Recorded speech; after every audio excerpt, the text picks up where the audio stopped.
Am I the asshole for calling the police immediately when my sister's family broke into my new house with a stolen spare key? Hello, Reddit. I, 27F, feel like I've spent the majority of my life in the shadow of my older sister, Anna, 30F. She's always been the favorite, you know, the one, smart, social, and capable of charming her way out of any situation. Meanwhile, I've been called the irresponsible one, which in my family simply refers to the one who does all of the work but receives no credit. Growing up, Anna always had the best of everything. Her birthdays were large garden festivities complete with bounce castles and pony rides. Mine. A pizza party in the dining room featuring a cake from the grocery store bakery. Anna got the Barbie dream house for Christmas, whereas I got a second-hand counterfeit with a missing elevator. My parents would simply remark, "You don't need all that fancy stuff," or, "Be grateful for what you have." However, Anna's gratitude was never required in the same manner. The big separation occurred when I entered college.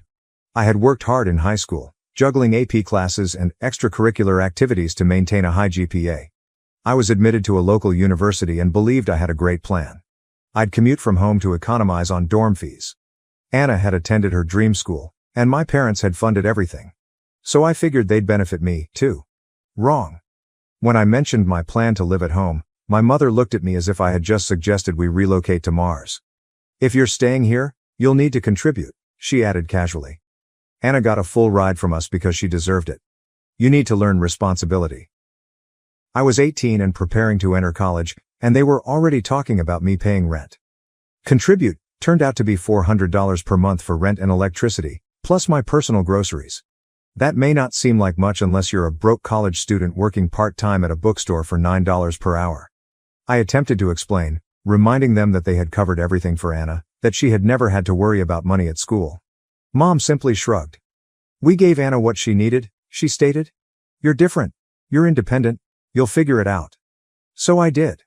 I worked as many hours as I could at the bookshop, occasionally skipping meals to make ends meet.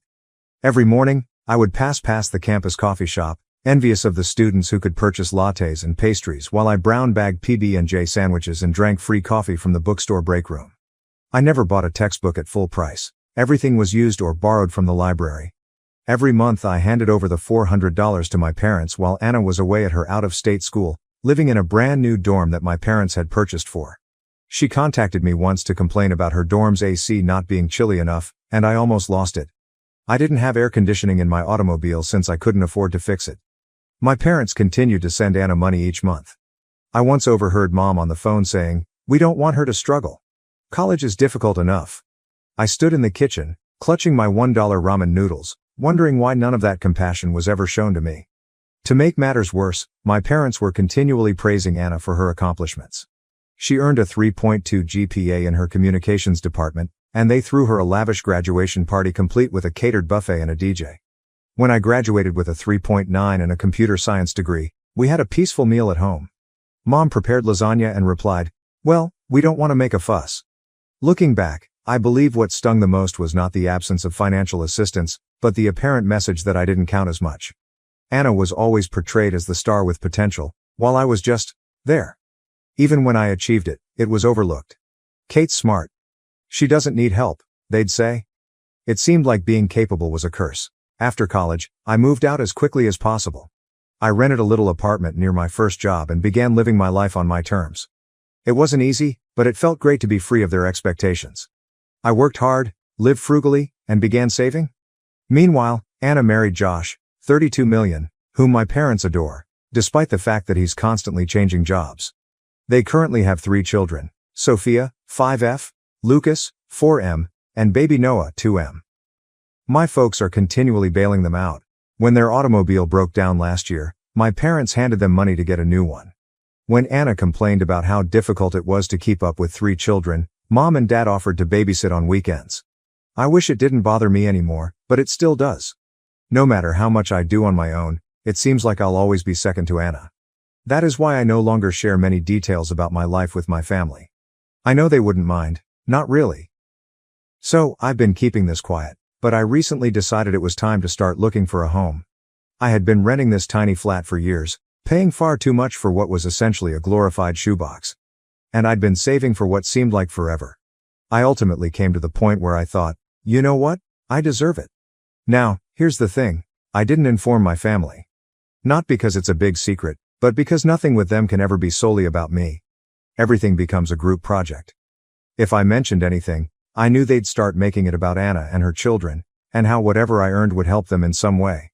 So I decided it was easier to keep my lips shut until all was said and done. Apparently, that was overly hopeful. I'm not sure how this happened, but a woman I work with, let's call her Lisa, managed to let it slip. Lisa is one of those people who is always interested in what others are doing, and I believe she casually mentioned to someone that I was looking for a house. That person simply happened to be Anna's neighbor. From there, the news spread like wildfire. The delights of small-town Texas. A few days later, my mother contacted me. "Kate," she said, her tone excessively joyful. "Why didn't you tell us you're looking for a house?"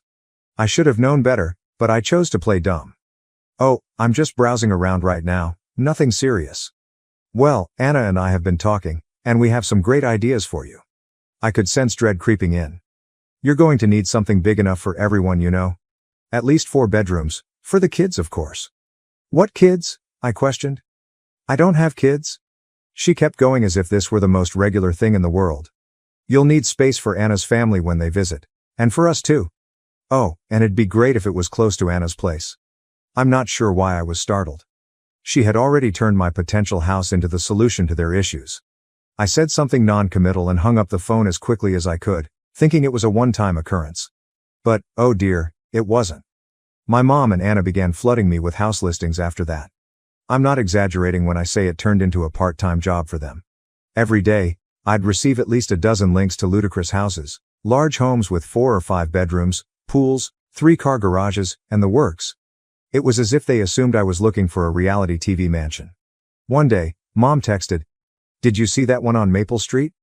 It's a huge one, just perfect." Another time, Anna emailed me a link to a 6-bedroom property with a remark that read, "This would be so suitable for us. We finally have space to spread out. United States." I stared at the message for a good minute, wondering how my property purchase had become a collaborative endeavor. What is the worst part? They were not even pretending it was about me. Every place they recommended was oriented toward Anna's family. "This one has a finished basement, Josh could turn it into his man cave. The kids would love the pool in this one. Look, Kate. There's even a guest room for Mom and Dad when they visit." It was exhausting. At first, I attempted to gently lead them away, assuring them that I was only shopping for something modest for myself. But that simply made matters worse. That's when I decided to cease responding. I silenced the group chat and disregarded their messages. I assumed they would finally get the point and move on. Meanwhile, I continued searching for houses on my own. I spent my evenings reading through Zillow and my weekends looking at open houses. I didn't tell anyone where I was going, and I avoided anything slightly related to Anna's area. I didn't want to run into anyone who might tell my mother. After weeks of looking, I finally found it, a little 2-bedroom cottage just outside the city. It had everything I desired. A nice little porch, a sunny kitchen, and a lawn large enough for a garden. It wasn't elegant, but it felt familiar. The moment I stepped through the door, I knew it was mine. I submitted an offer, and after a few nerve-wracking days, it was approved. I can't even explain how fantastic it felt. For the first time in my life, I was doing something solely for myself, with no influence from anyone. Of course, I did not inform my family. I decided to let them keep delivering their helpful suggestions while I silently moved forward. But then my mother called me out of nowhere. "We're having dinner next weekend. You're coming, right?" I nearly said no. But then I had a thought. You know what? Let's get this over with. So I'm going to this dinner, and I already know what it will be like. They'll probably have a full PowerPoint presentation prepared. Here comes the fun part. I'm about to reveal that I've already purchased a home. I won't sugarcoat it either. I can already hear theatrical gasps and complaints. Thank you for sticking around. I'll send you an update after dinner. Update 1. First and foremost, I'd like to thank everyone who left comments and advice on my previous article. I promised to update you after dinner, so here we go. Buckle up, because there was a lot. So I arrived at my folks' place last Saturday at precisely 6 p.m., mentally prepared for whatever rubbish they were about to throw at me. The moment I went in, there was already commotion. The kids were shouting, Josh was sitting on the couch watching TV, and my mother was busy in the kitchen. She looked over and said, "Oh good, you're on time for once. We are off to a good start, right?" We sat down for supper and the conversation began with the normal small talk. Dad complained about gas prices, Josh about something at work, and Anna about how difficult it was to manage 3 children. Noah keeps waking up in the middle of the night, she explained, scooping mashed potatoes onto her plate. We're just so cramped. I feel like I'm losing my mind. I knew where this was going, but I played along, nodding sympathetically while concentrating on my lasagna. Then my mother cleared her throat in the manner she did before making an announcement. Kate, she replied with a huge smile, we've been talking, and we think we found the perfect house for you. I almost choked on my water. Of course, they'd arrive with a plan. Oh? I asked, keeping my tone as neutral as possible. Yes, Anna chimed in. It's a beautiful place, and it's only a few blocks from us. It has 5 bedrooms, a huge yard for the kids, and even a guest suite. Mom interrupted before I could respond. It's perfect for everyone. There's enough space for the kids to finally have their own rooms, and Josh could even set up an office.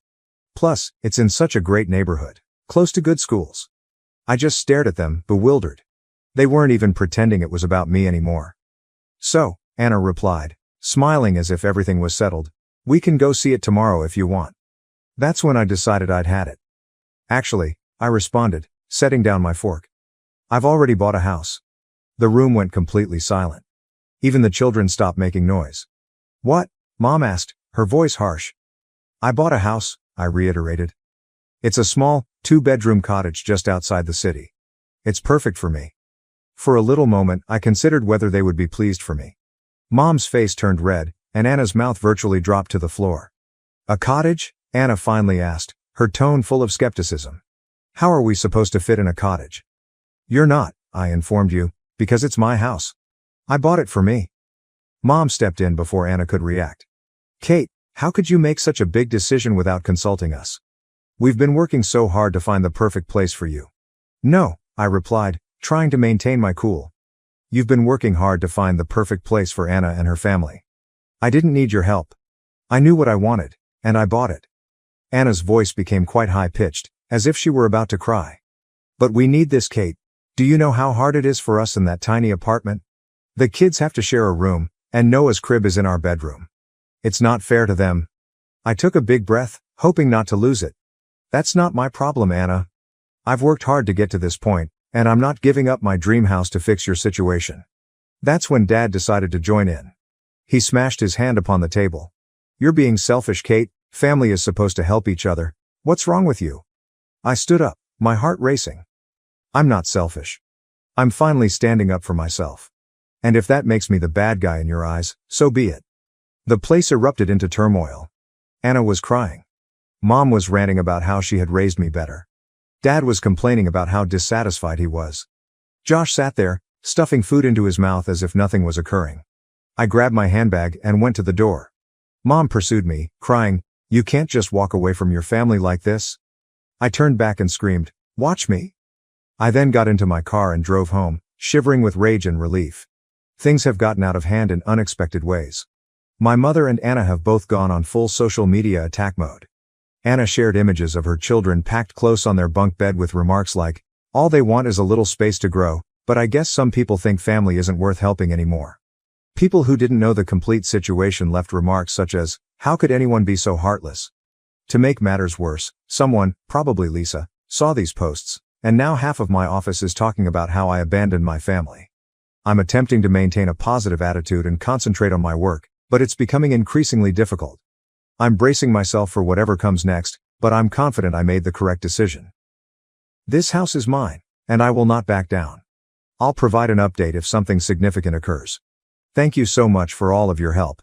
You have no idea how much it has meant.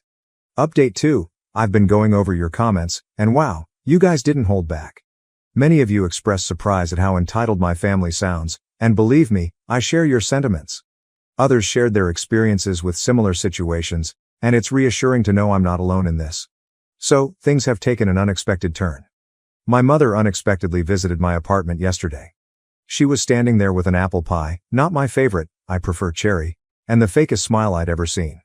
"Hi, Kate, I thought I'd stop by and see how you're doing," she said, as if she hadn't been part of the social media mob attacking me in weeks. Against my better judgment, I allowed her in. She placed the pie on the counter and gazed around my home as if she were taking inventory. "I wanted to apologize," she began, her voice full of fake sweetness. "Things got a little heated, and I realize now that we were wrong to push you like that. You've worked hard for this house, and I should have respected your decisions." Something about her tone did not sit well with me. Then she launched into a lengthy speech about how pleased she was of me and how the stress of Anna's condition had caused everyone to behave out. "But that's no excuse," she added, giving me a sad, almost imploring expression. "I was thinking maybe we could have a fresh start. I'd love to come over again sometime, maybe bring Anna and the kids. It'd be nice for everyone to see your new place." So there it was. The actual motive behind her visit. After she went, I couldn't shake the feeling that something was wrong.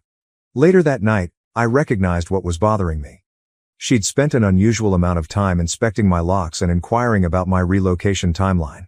My suspicions were verified when I returned home from work today and discovered my spare key missing, the one I had mistakenly left on the kitchen counter during my mother's stay. My phone vibrated just as I was processing this. My next-door neighbor sent me a text. "Hey, I noticed some folks trying to peep into your windows last night. It looked like a couple with children. Is everything okay?" I quickly phoned a locksmith to replace all of the locks. I'll also install security cameras first thing tomorrow morning. I can't believe they would go this low, but I'm also not surprised. I've stopped answering phone calls and texts from anyone in my family. Mom's apology was obviously simply a reconnaissance operation, and I'm done giving them the benefit of the doubt. The disturbing issue is that I don't think they'll stop. Dad left a voicemail stating, "This isn't over, Kate. Family has to stick together, whether you like it or not." At this point, it seems like a threat rather than a concern. I'm currently documenting everything, every text, voicemail, and suspicious incident. My gut tells me I'll need this record shortly. I will keep you updated if anything else happens. Reddit, thank you for all of your support. It's incredibly helpful to have folks confirm that I'm not insane for demanding fundamental boundaries. Update 3. Hello Reddit, I never imagined I'd be posting this update, but here we are. What happened today has left me absolutely disturbed, and I am still trying to digest everything. I went out this morning to conduct some basic tasks, such as food shopping and picking up a box from the post office. When I arrived home at noon, I saw something peculiar. Anna's SUV was parked directly in front of my house. My heart sunk immediately. I approached the door, fumbling with my keys, and heard voices within. Anna, Josh, and the kids were at my place. The atmosphere inside was complete mayhem. Sophia and Lucas were sprawled on my couch, surrounded by munchies and toys. Noah was toddling about my living room, munching on a throw cushion. Josh was in the kitchen, looting my refrigerator, and Anna was in the sunroom, rearranging my furniture as if she were on HGTV. "What the hell's going on?" I managed to reply, my voice shaking from fury and disbelief. Anna looked up, unaffected.